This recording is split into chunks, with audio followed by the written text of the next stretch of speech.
बिस्मिल्लाहिर्रहमानिर्रहीम। अस्सलामुअलैकुम। दोस्तों, अब आगे पीछे अगर बीफ बनाना हो तो हम कोई सी भी नॉर्मल किस्म की बीफ की रेसिपी बना लेते हैं, लेकिन अगर बकरा ईद पर बड़ा गोश्त बनाना हो तो थोड़ा इसे स्पेशल प्रोटोकॉल देना पड़ता है। तो आज हम बनाएंगे बिल्कुल अलग टेस्ट वाली बहुत ही मज़े की दही गोश्त की रेसिपी। इस रेसिपी की ख़ास बात यह है कि इसे मैंने हांडी में बनाया है। इसमें लाल मिर्च यूज़ नहीं की है, कुटी मिर्च नहीं डाली है और हल्दी का इस्तेमाल भी नहीं किया है, और फिर भी ये वाला रिज़ल्ट आया है। बीफ बिल्कुल नरम और सॉफ्ट बना है। अब इसे बनाना किस आसान से तरीके से है ये देख लेते हैं। अब सबसे पहले तो आप ये देख लीजिए कि यहाँ पर ये मैंने 1 किलो बड़ा गोश्त लिया है और ये सीने का गोश्त है। इसमें गोल बोटियाँ भी हैं और हड्डी भी है। अब इसमें हम थोड़ा सा पानी डालकर इसको बहुत अच्छे से धो लेते हैं। कुर्बानी का गोश्त होगा तो इसमें हींग या स्मेल तो बहुत ही कम होगी, तो इसलिए बस आपने इसको 5-6 बारी में पानी से निकालना है और उसके बाद में बीफ आपका इस तरह का बिल्कुल साफ़ सुथरा हो जाएगा। क्योंकि हल्का सा ब्लड होगा तो उसे आपने थोड़ा मसल कर, थोड़ा रब करके साफ़ पानी से उसे निकाल देना है। अब बड़े गोश्त के साथ साथ में आपको आधा किलो दही चाहिए होगी, 8-10 पत्ते पुदीने के, फ्रेशली सा हरा धनिया, 4-5 हरी मिर्चें और 1 मीडियम साइज़ का प्याज। अब प्याज को कट करना है तो जस्ट सिंपल आपने इसे 3-3, 4-4 पीसेज में डिवाइड कर देना है। ना स्लाइसेस बनाने हैं और ना ही आपने इसे चॉप करना है। और ऐसे ही हरी मिर्चों को आपने सेंटर से कट करके इन्हें 2-2 पीस में डिवाइड कर लेना है। और हरे धनिए को दोस्तों आपने डंठल के साथ में ही डालना है। पत्तों में खुशबू होती है और डंठल में फ्लेवर होता है। अब ईद है तो टाइम तो वैसे ही बहुत कम होता है, तो इसलिए आपने शॉर्टली सा बहुत ही आसान काम करना है। इन सब चीज़ों को आपने मिक्सी के जग में डालना है और थोड़ा सा पानी डालकर इनका आपने हरा मसाला बना लेना है। मतलब ये कि थोड़ा सा ही आप ब्लेंड करेंगे तो ये इस तरह का गाढ़ा सा पेस्ट बन जाएगा। अब इस हरे पेस्ट को आपने एक साइड पर रख देना है और पकाई के लिए आपने हाफ कप से भी थोड़ा कम ऑयल ले लेना है और ऑयल को गर्म होने के लिए रख देना है। अब हांडी में बना रहे हैं तो हांडी को गर्म होने के लिए थोड़ा टाइम ज़्यादा चाहिए होता है। तो जैसे ही ऑयल गर्म हो, बहुत अच्छे से हीट पकड़ ले, तभी आपने इसमें 15 से 20 दाने साबुत काली मिर्च के डाल देने हैं। 6-7 लौंग आएंगे और 4-5 हरी इलायची। इसके साथ साथ में 1 बड़ी इलायची और 2-3 छोटे से टुकड़े दालचीनी के। बस दोस्तों यही खड़े मसाले डालने हैं और इनको आपने थोड़ा सा क्रैकल करके इसके बाद में आपने गोश्त को डाल देना है और गोश्त को डालकर इसे आपने स्टर करना है, थोड़ा सा हिलाना जुलाना है और उसके बाद में डाल देना है आपने अदरक लहसुन पेस्ट। और अदरक लहसुन पेस्ट दोस्तों 2 चम्मच के करीब में आएगा। अब गोश्त अपना पानी छोड़ेगा तो इसलिए आपने इसको ओपन कुक ही करना है और बहुत अच्छे से इसकी भुनाई करनी है और इस काम में आपको लग जाएंगे 4 से 5 मिनट। उसके बाद में बीफ आपका इस तरह का दिखने लग जाएगा, थोड़ा शिलिंग सा हो जाएगा। तो जब ये कंडीशन आ जाए तब आपने इसमें 1 चम्मच भर के धनिया पाउडर डालना है, आधा चम्मच भुना कुटा जीरा आएगा और 1 टेबलस्पून आएगा इसमें नमक।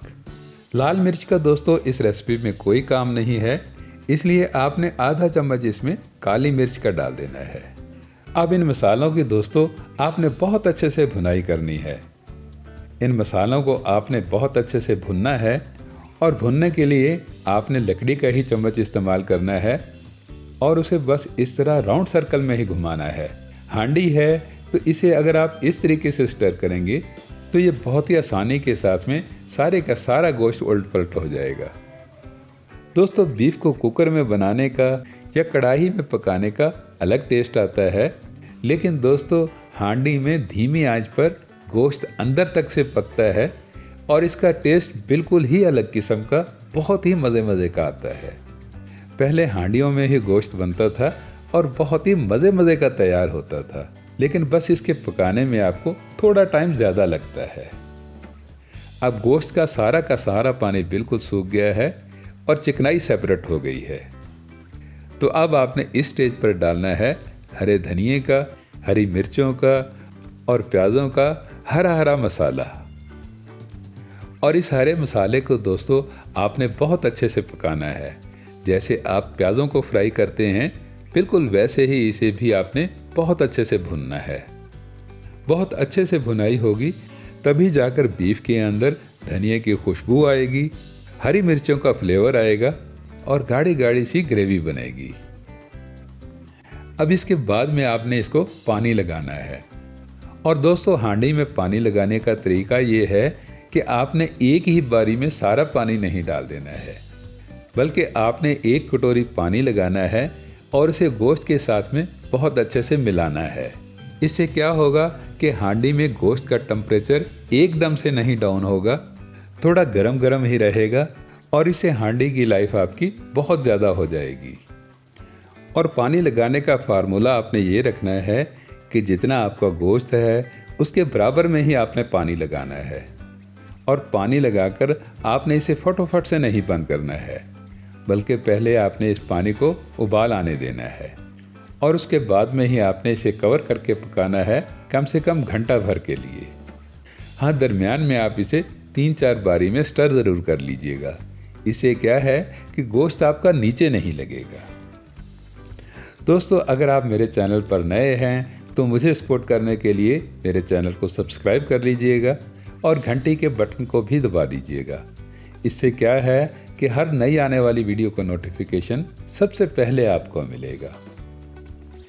अब बकरीद का गोश्त है, गर्मियां हैं, तो आपने इसमें बहुत ज़्यादा गरम मसाले नहीं यूज़ करने हैं, बल्कि इसको खुशबू देने के लिए आपने पुदीने का इस्तेमाल करना है। मैंने यहाँ पर ये 10-12 पत्ते पुदीने के पानी में रखे हुए हैं ताकि ये फ्रेश रहें। इसके बाद में इनको मैंने हावन दस्ते में थोड़ा सा पीस लिया है और ये बस 1-आध मिनट ही बहुत ही आसानी के साथ में पिस गए हैं। इसके बाद में मैंने आधा किलो दही ली है और दही को दोस्तों मैश तो करना ही है, इसको हमने ऐसे ही नहीं डाल देना है, लेकिन मैश करने से पहले आपने इसमें पिसा हुआ पुदीना ज़रूर डाल देना है। आप पुदीने के साबुत पत्ते भी डाल सकते हैं, लेकिन दोस्तों उससे हल्की सी खुशबू तो आएगी पर गोश्त में आपके फ्लेवर नहीं आएगा। तो इसलिए पुदीने के पत्ते आपने पीसकर फिर ही इन्हें दही में डालना है और दही में डालकर इनको आपने बहुत अच्छे से मैश कर लेना है। दही आपकी मैश होने के बाद में इस तरह की स्मूथ और बिल्कुल एक जैसी होनी चाहिए। इसके बाद में आपने हांडी को ओपन करके गोश्त को बहुत अच्छे से स्टर करना है और ये भी देख लेना है कि गोश्त की बोटी 80-90% तक ज़रूर कुक होनी चाहिए। फिर जब गोश्त आपका ऐसा हो जाए तभी आपने इसको थोड़ी देर के लिए ओपन कुक ही करना है। ओपन कुक करने से इसका एक्स्ट्रा पानी सूख जाएगा और नीचे गाढ़ी गाढ़ी सी ग्रेवी ही रह जाएगी। तो अब आपने इस स्टेज पर डाल देनी है दही। अब आम तौर पर हम गोश्त में जो दही डालते हैं वो 1 किलो गोश्त के लिए 100 ग्राम या 150 ग्राम ही दही लेते हैं, लेकिन इस रेसिपी में दोस्तों आपने आधा किलो दही लेनी है, मतलब 1 किलो गोश्त के लिए 500 ग्राम दही। इससे गोश्त का टेक्सचर भी चेंज हो जाएगा, थोड़ा लाइट लाइट सा हो जाएगा और गोश्त में दही का फ्लेवर भी आ जाएगा। अब लास्ट में आपने इसमें साबुत हरी मिर्चें डालनी है, लेकिन दोस्तों इनको आप सेंटर से चीरा लगाकर ही डालिएगा। फिर आपने इसको ओपन कुक ही करना है सिर्फ 3 से 4 मिनट के लिए और उसके बाद में डाल देना है आपने इसमें फ्रेशली सा हरा हरा धनिया। दोस्तों आप इस ईद पर मेरे इस आसान से तरीके से दही गोश्त की रेसिपी को बनाकर ज़रूर देखिएगा। हांडी में पकने से गोश्त का टेक्सचर भी खिला खिला दिखेगा, ग्रेवी मसालों से ही रेडी होगी और गोश्त घुलेगा बिल्कुल भी नहीं और रिज़ल्ट भी ऐसा आएगा कि गोश्त बिल्कुल नरम और सॉफ्ट बना हुआ होगा, बस हाथ लगाने से ही बिल्कुल अलग अलग हो जाएगा। दोस्तों वीडियो अच्छी लगी हो तो इसे लाइक ज़रूर कर दीजिएगा। मिलते हैं नेक्स्ट वीडियो में, तब तक के लिए अल्लाह हाफिज़।